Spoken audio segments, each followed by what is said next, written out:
Hello friends, मैं चंदन एक बार फिर से आपका स्वागत करता हूं success Mantra with Deepak Rai के इस प्लेटफॉर्म पर। फ्रेंड्स, आज की इस क्लास में हम लोग डीआई को कवर करेंगे। तो चलिए क्लास को स्टार्ट करते हैं। क्लास शुरू करने से पहले मैं आपको बता दूं, अगर आप UP triple S C PT की कंप्लीट तैयारी करना चाहते हैं 2023 के लिए, तो आप हमारे अर्जुन बैच से जुड़िएगा। इस बैच में आपको एग्जाम की पूरी तैयारी कराई जाएगी, जिसमें आपको रिकॉर्डेड क्लासेस मिलेंगी, टॉपिक वाइज पीडीएफ नोट्स मिलेंगे, डेली प्रैक्टिस क्वेश्चंस मिलेंगे, जीके जीएस के ई बुक्स मिलेंगे, मॉक टेस्ट की व्यवस्था और साथ में करंट अफेयर्स के नोट्स मिलेंगे। दोस्तों देखिए, ऐसे तो इस कोर्स की फीस अभी 399 रुपीज़ है, लेकिन आप एक कूपन कोड अप्लाई करेंगे PT23, जिसके बाद इसकी फीस 99 रुपये तक हो जाएगी। और ये जो ऑफर है ना 99 रुपये का, ये सीमित समय के लिए। तो आप जल्दी से जल्दी इस बैच से जुड़ जाइए और अपनी तैयारी को सही से आगे बढ़ाइए। देखिए फ्रेंड्स, क्लास स्टार्ट करने से पहले मैं आपसे एक रिक्वेस्ट करूंगा कि आप वीडियो को एंड तक देखिएगा। लास्ट में कुछ क्वेश्चंस आपको दिए गए हैं, आप उन क्वेश्चन का आंसर कमेंट कीजिएगा। और साथ में अगर आपको वीडियो पसंद है तो आप लाइक कीजिएगा। अगर आप चैनल पे पहली बार विजिट कर रहे हैं तो चैनल को सब्सक्राइब कर लीजिएगा, बेल आइकन को प्रेस कर दीजिएगा, ताकि कोई भी इन्फॉर्मेशन आपसे मिस ना होने पाए। चलिए तो शुरू करते हैं। एक बार आप सभी लोग वीडियो को लाइक कर दीजिएगा। आपके लाइक से हमें मोटिवेशन मिलता है, एक नए प्रकार की एनर्जी मिलती है, आपके लिए कुछ अच्छा करने का अलग प्रकार का जुनून पैदा होता है। तो वीडियो लाइक कीजिएगा, चैनल को सब्सक्राइब कीजिएगा। चलिए हम लोग स्टार्ट करते हैं क्लास को। देखिए पहला डीआई हम लोगों के सामने ये रहा। देखिए यहाँ पे क्या दिया है कि दिया गया तालिका चार्ट 5 अलग अलग महीनों जनवरी, फरवरी, मार्च, अप्रैल और मई में बेचे गए अखबारों।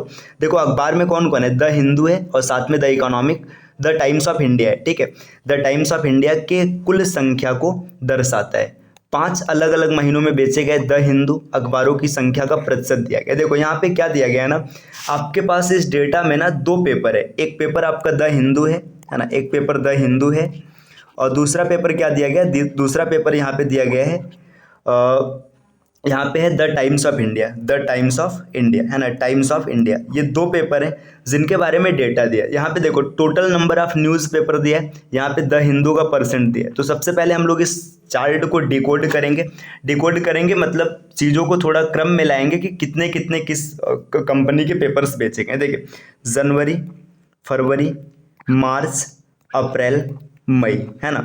ये देखिए 5 महीने हो गए। इसमें आपके सामने यहाँ पे टोटल पेपर दिया गया है, मैं यहाँ पे लिख दे रहा हूँ टी मतलब टोटल हो जाएगा। आगे देखो क्या है, द हिंदू मतलब TH, द हिंदू हो जाएगा। और लास्ट में क्या दिया है, देखिए the times of India, times of India. यहाँ पे अब इसको डिकोड करते हैं। देखिए यहाँ पे अगर टोटल की बात करेंगे तो टोटल को हम लोग सेम टू सेम लिख लेते हैं जैसे दिया है। देखिए द हिंद मतलब टोटल पेपर की संख्या है 300 जनवरी महीने में, है ना। अब इन 300 में से ना 60% किसके हैं, द हिंदू के हैं। तो देखिए 60% अगर आप इसका निकालेंगे, 300 का 60% 180 आ जाएगा। 180 द हिंदू का है तो बचा हुआ 120 यहाँ आ जाएगा, है ना। इसी तरीके से देखिए फरवरी की बात करेंगे, टोटल 160 है। 160 का 75%, 75% मतलब 3/4, 120 जो हो जाएगा द हिंदू हो जाएगा और बचा 40 टाइम्स ऑफ इंडिया हो जाएगा। ठीक, इसी तरीके से 250, देखिए टोटल है मार्च में 250, 250 में से 40% मतलब 100 पेपर जो है ना ये द हिंदू के हैं, तो बचे 150 क्या हो जाएंगे, 150 आपके हो जाएंगे द टाइम्स ऑफ इंडिया। ठीक, देखिए अप्रैल में टोटल 320 है, 320 में से 50% मतलब 160 द हिंदू के और 160 है द टाइम्स ऑफ इंडिया। और मई महीने की बात करेंगे, टोटल है 200, जिसमें से 30%, 30% का मतलब 60 पेपर जो हैं वो किसके हैं, द हिंदू के हैं।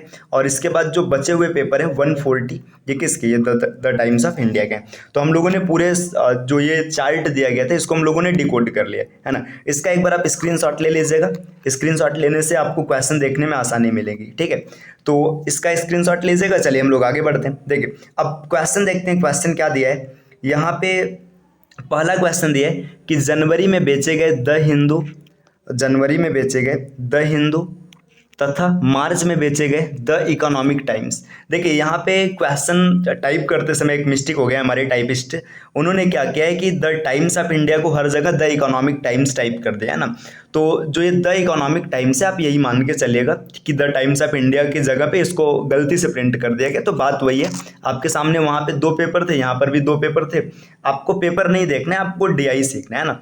तो यहाँ पे पूछा क्या जा रहा है, जनवरी में बेचा गया द हिंदू मतलब जनवरी का द हिंदू हमको चाहिए, है ना। इसके बाद बोला जा रहा है मार्च में बेचा गया द इकोनॉमिक टाइम्स, है ना, द इकोनॉमिक टाइम्स, मतलब वहाँ पे टाइम्स ऑफ इंडिया था, तो जो सेकंड वाला पेपर है टाइम्स ऑफ इंडिया ही हम यहाँ पे लिख रहे हैं, बाकी आप इकोनॉमिक टाइम्स मान सकते हैं ना। इसका रेशियो बोला जा रहा है। तो जनवरी में द हिंदू कितना है, देखिए वापस से अगर हम लोग इसमें आए तो देखिए जनवरी का जो द हिंदू है ये 180 है ना, 180 आपको यहाँ पे दिख रहा होगा। जनवरी का जो द हिंदू है ये 180 है, ठीक। और इसके बाद मार्च का द इकोनॉमिक टाइम्स की बात करेंगे तो ये 150 है। तो 180 और 150 इसका रेशियो पूछा गया है ना। तो 180 और 150 का रेशियो निकालेंगे तो देखते हैं कितना आएगा। देखिए 180 यहाँ पे आ गया है ना, और 150 यहाँ पे आ गया। इसका रेशियो निकालेंगे तो 0 से 0 कट गया, या फिर आप डायरेक्ट भी काट सकते हैं। 30 से काटेंगे तो 6 बार, और 30 से काटेंगे तो 5 बार, है ना। 6:5 इसका सही आंसर हो जाएगा। पहला ऑप्शन नहीं है, दूसरा नहीं है, देखो तीसरा 6:5 आपका सही आंसर है। तो ये पहला क्वेश्चन है ना। चलिए नेक्स्ट क्वेश्चन की ओर आते हैं। अगला क्वेश्चन देखो क्या दिया है। अगला क्वेश्चन ये बोला जा रहा है, जनवरी में बेचे गए समाचार पत्रों की संख्या का फरवरी तथा मई में बेचे गए समाचार पत्रों की संख्या के साथ अंतर क्या होगा। मतलब जनवरी का जो टोटल पेपर है, जनवरी का जो टोटल पेपर है ना, इसका डिफरेंस निकालना है। किसके साथ निकालना है डिफरेंस, फरवरी और प्लस मई के साथ निकालना है टोटल में, है ना। तो यहाँ पे टोटल की बात की जा रही है, तो देख लीजिए जनवरी का टोटल क्या है और फिर फरवरी और मई का टोटल क्या है। तो हम लोग अपने चार्ट पे जाएंगे तो देखिए जनवरी का टोटल है 300, आप ये यहाँ पर भी देख सकते हैं, जनवरी का टोटल है 300, है ना। और फरवरी के टोटल की बात करेंगे 160 और मई का 200, है ना। जनवरी को अकेले रखना है, मई और फरवरी को साथ में रखना है। देखो ये 200 यहाँ पे है और 160 ये, तो ओवरऑल बन गया 360, है ना। 360 एक तरफ आ जाएगा और एक तरफ 300 आ जाएगा, इसका अंतर चाहिए। तो आते हैं क्वेश्चन पे। देखिए यहाँ पे जनवरी की बात करेंगे तो ये 300 है ना, 300 है। और फरवरी और मई की बात करेंगे तो ये मिला जुला के 360 था। दोनों का डिफरेंस मतलब अंतर कितने का आ रहा है, 60 का आ रहा है। तो यहाँ पे इसका सही आंसर हो जाएगा 60, है ना, ऑप्शन नंबर सी। देखो यहाँ पे तीसरा है, मतलब सी भी आप बोल सकते हैं। तो इन दोनों का अंतर हो जाएगा 60। चलिए तो ये भी क्वेश्चन हो गया। चलिए नेक्स्ट क्वेश्चन पर आते हैं हम लोग। अगला क्वेश्चन यहाँ पे क्या पूछ रहा है, देखिए अगला क्वेश्चन पूछ रहा है, जनवरी में बेचा गया द इकोनॉमिक टाइम्स मार्च में बेचे गए द हिंदू से कितने प्रतिशत अधिक है। मतलब जनवरी का ना जो इकोनॉमिक टाइम्स है ये मार्च के द हिंदू से कितना ज़्यादा अधिक है, मतलब कितना अधिक है। देखो ये इकोनॉमिक टाइम्स आपका सारेडी में नहीं दिया गया था, ये थोड़ी सी मिस्टेक हो गई है, तो इससे कोई मतलब नहीं, आपको DI सेट करना है ना। देखिए जनवरी के द इकोनॉमिक टाइम्स की बात करेंगे और मार्च के द हिंदू की बात करेंगे। तो वापस से आते हैं, देखिए जनवरी का द इकोनॉमिक टाइम्स कहाँ पे, जनवरी का द इकोनॉमिक टाइम्स ये रहा 120, है ना। और मार्च का द हिंदू कहाँ पे, मार्च का द हिंदू ये है 100, है ना। देखिए ये जनवरी में 120 मिल रहा है और मार्च में 100 मिल रहा है। तो आते हैं वापस से क्वेश्चन पे। जनवरी में 120 है और मार्च में कितना है, 100। देखो जनवरी की बात करेंगे ये 120 है, मार्च वाली की बात करेंगे ये 100 है ना। देखो ये पूछा जा रहा है कि जनवरी वाला क्या है कि द हिंदू, मतलब ये मार्च वाले से कितना ज़्यादा है। देखो 20 ज़्यादा है ना। परसेंटेज निकालना है तो जो कम या ज़्यादा होगा और जिससे ज़्यादा होगा उसका बटा करेंगे, तो 20/100 और परसेंट के लिए 100 से मल्टीप्लाई कराएंगे, है ना। 100 से 100 कट गया, इसका फाइनल आंसर हो गया 20%, है ना। तो इसका ऑप्शन नंबर पहला नहीं है, दूसरा सही होगा। 20% इसका सही आंसर है, मतलब जनवरी में जो पेपर है वो 20% ज़्यादा है, ठीक। चलिए अगले क्वेश्चन पर आते हैं। अगला क्वेश्चन क्या दिया गया है, देखो अगला क्वेश्चन यहाँ पे दिया है, जून में बेचा गया द हिंदू मार्च में बेचे गए द हिंदू से 25% अधिक है ना। मतलब अब देखो 5 महीना दिया था, यहाँ पे एक्स्ट्रा 1 महीना आ रहा है, जून की बात हो रही है ना, जून, है ना। जून में जो बेचा गया द हिंदू है ना ये मार्च से 25% एक्स्ट्रा है, 25% एक्स्ट्रा है ना। और जून में बेचा गया द इकोनॉमिक टाइम्स मार्च में बेचे गए द इकोनॉमिक टाइम्स से 30% कम है ना। देखो हिंदू वाला क्या था 25% एक्स्ट्रा है ना, इकोनॉमिक टाइम्स क्या है 30% कम है। अब आपसे क्वेश्चन पूछा जा रहा है कि जून में बेचे गए कुल समाचार पत्रों की संख्या बताइए। चलिए आते हैं अपने चार्ट पे, जहाँ पे चार्ट दिया गया है ना, आपने स्क्रीनशॉट लिया होगा तो आप वहाँ से मैच कर लीजिएगा। देखिए यहाँ पे क्वेश्चन जो बोला जा रहा था उस पर आते हैं थोड़ा सा। देखिए मैं यहाँ पे इरेज करता हूँ ताकि जगह मिल जाए हम लोगों को। देखिए यहीं पे मैं लिखूंगा तो इसको मैं यहाँ पे क्लियर करता हूँ, है ना।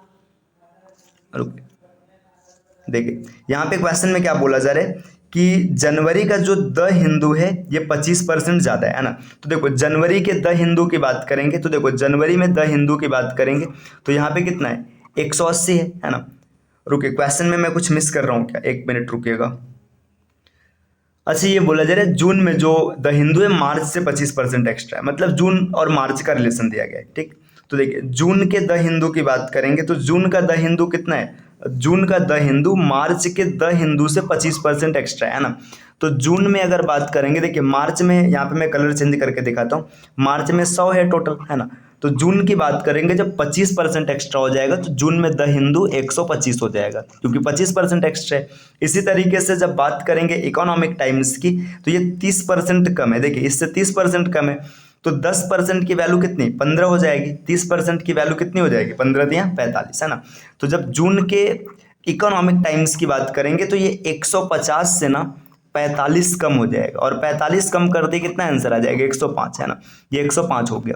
देखो जून में द हिंदू 125 बिका है और द इकोनॉमिक टाइम्स 105 बिका है, दोनों को ऐड करेंगे तो यहाँ ऐड करने पे 230 मिल जाएगा।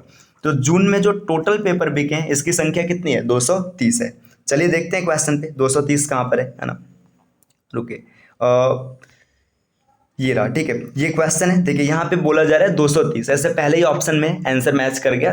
देखो यहाँ पे मैं एक बार फिर से सॉल्व कर देता हूँ पीछे वाले क्वेश्चन को, ताकि आपको एक अंदाजा लग जाए। देखो आपके पास स्क्रीनशॉट होगा, आप देखिएगा, उसमें क्या बोला जा रहा है कि जो जून की बात है ना, जून की अगर बात करेंगे तो जून में द हिंदू की बात करेंगे तो ये मार्च से 25% एक्स्ट्रा है, तो मार्च में 100 था तो यहाँ 125 हो जाएगा, है ना।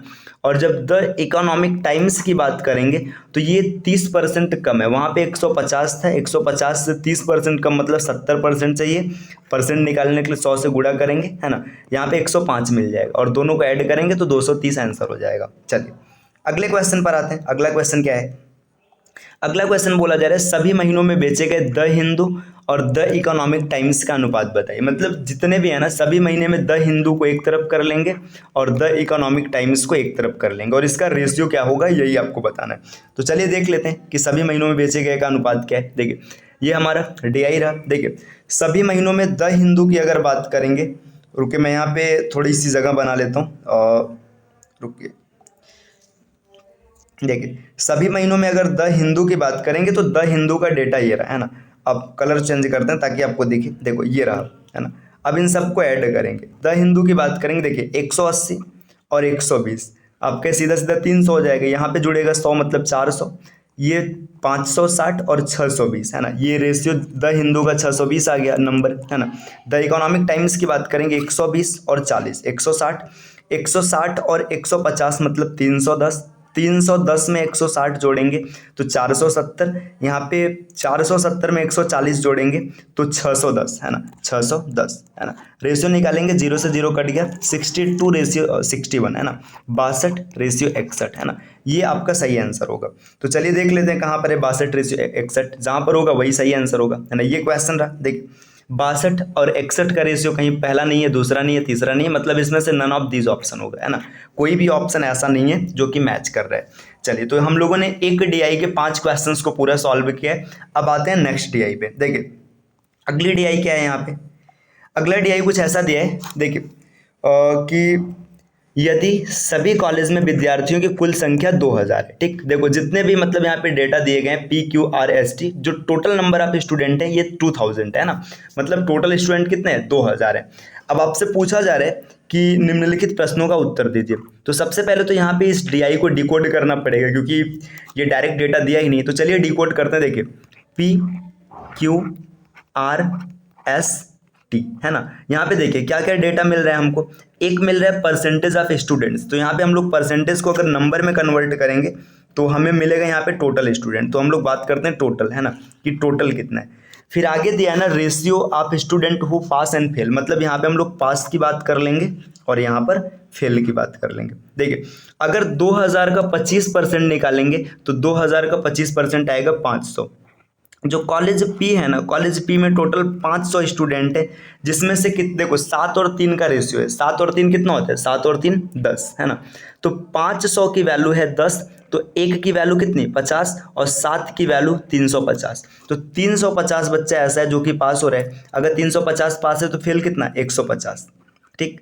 चलिए नेक्स्ट अब Q पर आते हैं। देखिए Q की बात करेंगे। Q में क्या बोला जा रहा है 10%। देखिए अगर टोटल 2000 है तो 2000 का 10%, 2000 गुणे 10 या 10% की फ्रैक्शन वैल्यू 1/10 होती है ना, तो ये 0 से 0 कट गया, यहाँ पे 200 आ जाएगा, है ना। देखो 200 टोटल नंबर जो स्टूडेंट्स हैं Q के ये 200 हैं, है ना। अब देखिए इसके बाद क्या उत्तीर्ण और अनुत्तीर्ण देखेंगे तो देखो अनुपात है 3:2, मतलब 3 और 2 कितना हो जाएगा 5। 5 की वैल्यू दिया है 200, जब 5 की वैल्यू 200 दिया है तो 1 की वैल्यू 40 है ना, 1 की वैल्यू 40 हो जाएगी। 40 दिया 120 बच्चे पास हैं और 80 बच्चे क्या हैं फेल हैं। ठीक, इस तरीके से नेक्स्ट देखिए अगले की बात करेंगे, ये 30% है ना, 200 का 30% निकालेंगे तो 2 जीरो कट जाएगा, यहाँ पे आंसर आ जाएगा 600। जो आर में बच्चों की संख्या ये कितनी है 600 बच्चे है ना, 600 बच्चे हैं। अब 600 बच्चों में जो अनुपात दिया है 7 और 5 का दिया है, 7 5 मतलब 12 का मान दिया है 600, तो 1 का मान कितना हो जाएगा 50 हो जाएगा, और 7 का मान 350,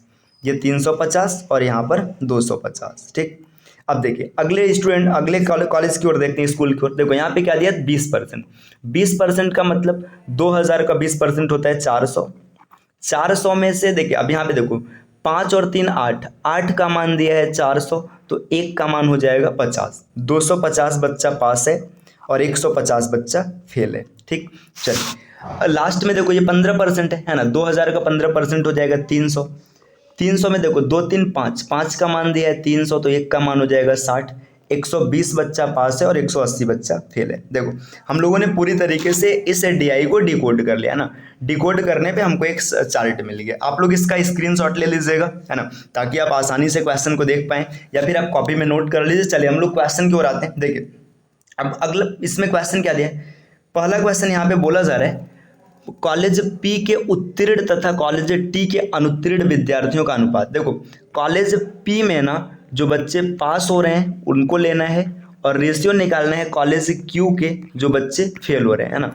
तो पी के पास और क्यू के फेल, चलिए आते हैं। देखिए यहाँ पे पी के पास, देखो पी जो है, पी में 350 बच्चा पास है, और क्यू के फेल, क्यू में कितने बच्चे फेल हैं 80 बच्चे फेल हैं, है ना।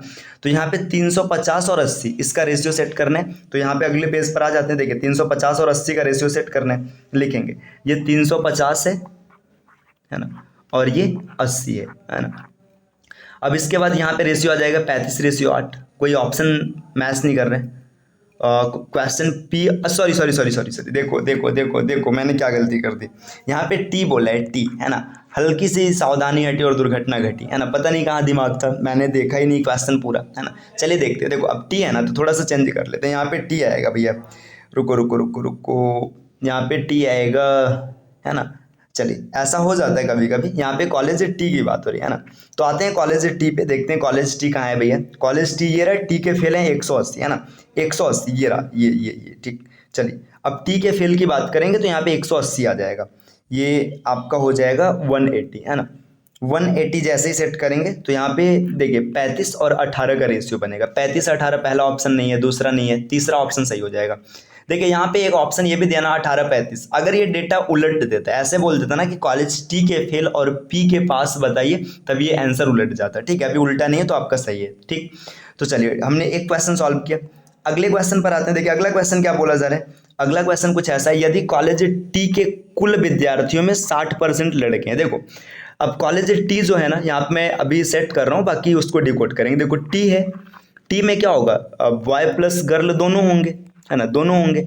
अब इसमें क्या बोला जा रहा है ना कि बॉय प्लस गर्ल दोनों है ना, इसमें 60% क्या है बॉयज हैं, तो बची कितनी 40%। 40% क्या हो जाएंगी गर्ल हो जाएंगी, क्योंकि कोई भी परसेंट शुरू शुरू में 100 होता है। ठीक, आगे क्या बोला जा रहा है, कॉलेज टी में 40% लड़कियां फेल हो जाती हैं। देखो कॉलेज टी में जो लड़की है तो ये ओवरऑल 100% बनेगी, है ना, इसमें 40% फेल हो जाती हैं। तो आपसे पूछा जा रहा है उत्तीर्ण लड़कियों की संख्या बताइए। देखिए 40% अगर फेल हो रही हैं तो पास कितनी होंगी 60% पास हो जाएंगी। तो हमको यही डेटा पूछा है कि 60% की वैल्यू क्या होगी। तो सबसे पहले टी के टोटल स्टूडेंट कितने हम लोग पीछे से देख लेते हैं। देखिए अगर टी के टोटल स्टूडेंट की बात करेंगे तो यहाँ पे टी के टोटल स्टूडेंट है 300, है ना। अब ये 300 अगर दिमाग में लेके चलेंगे तो आपका क्वेश्चन बन जाएगा। चलिए देखते हैं, अब इसको मैं यहीं पे सॉल्व कर रहा हूँ। देखिए कॉलेज टी में टोटल स्टूडेंट है 300, है ना।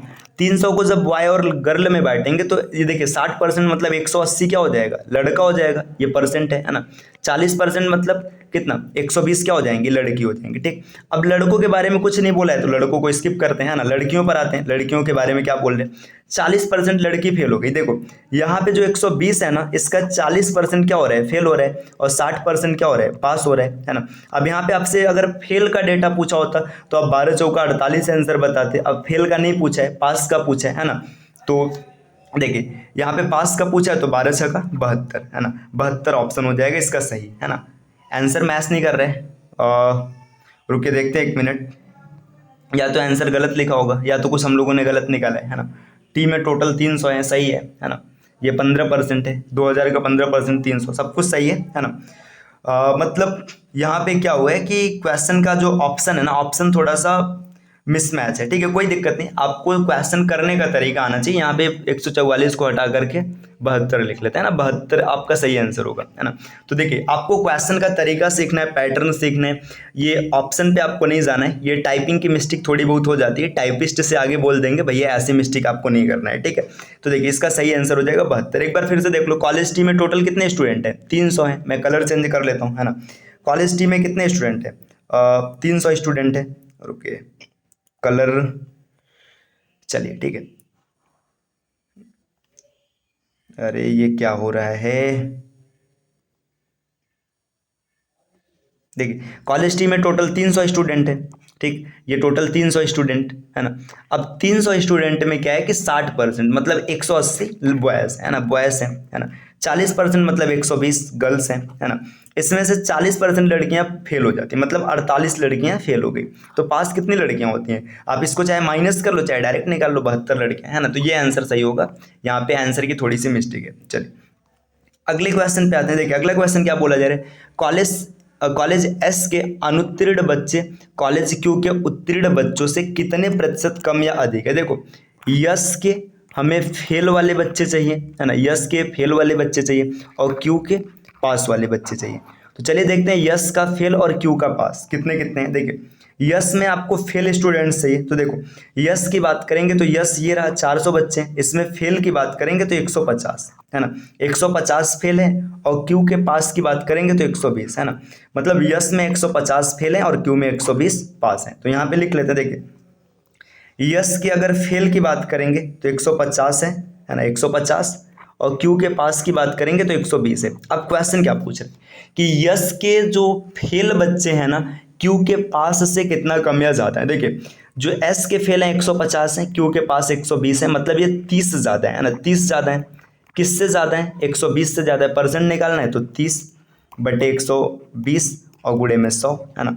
30 चौका 120 और यहाँ पे काट देंगे 25, तो 25% ज़्यादा है ना, तो ऑप्शन हो जाएगा 25%। देखो यहाँ पे कम या ज़्यादा नहीं दिया तो खाली 25 सही है, अगर कम या ज़्यादा दिया रहता तो आप उसको चेक करते अपने हिसाब से। चलिए नेक्स्ट क्वेश्चन पे आते हैं। देखिए क्वेश्चन क्या बोला जा रहा है कि कॉलेज पी और टी के बच्चों की औसत संख्या, कॉलेज पी आर टी के बच्चों की औसत संख्या बताइए। मतलब पी में जो टोटल स्टूडेंट हैं, आर में जो टोटल स्टूडेंट हैं और जो टी में टोटल स्टूडेंट हैं, इन सबका आपको अनुपात बताना है। अनुपात मतलब देखिए अनुपात आपको पता होगा पदों का योग बटे पदों की संख्या। तो चलिए देख लेते हैं पी आर टी में कितने बच्चे हैं, है ना। अगर पी आर टी की बात करेंगे, देखिए पी के पास यहाँ पे कितने बच्चे हैं, देखिए पी में 500 बच्चे हैं, है ना, पी में 500 बच्चे हैं।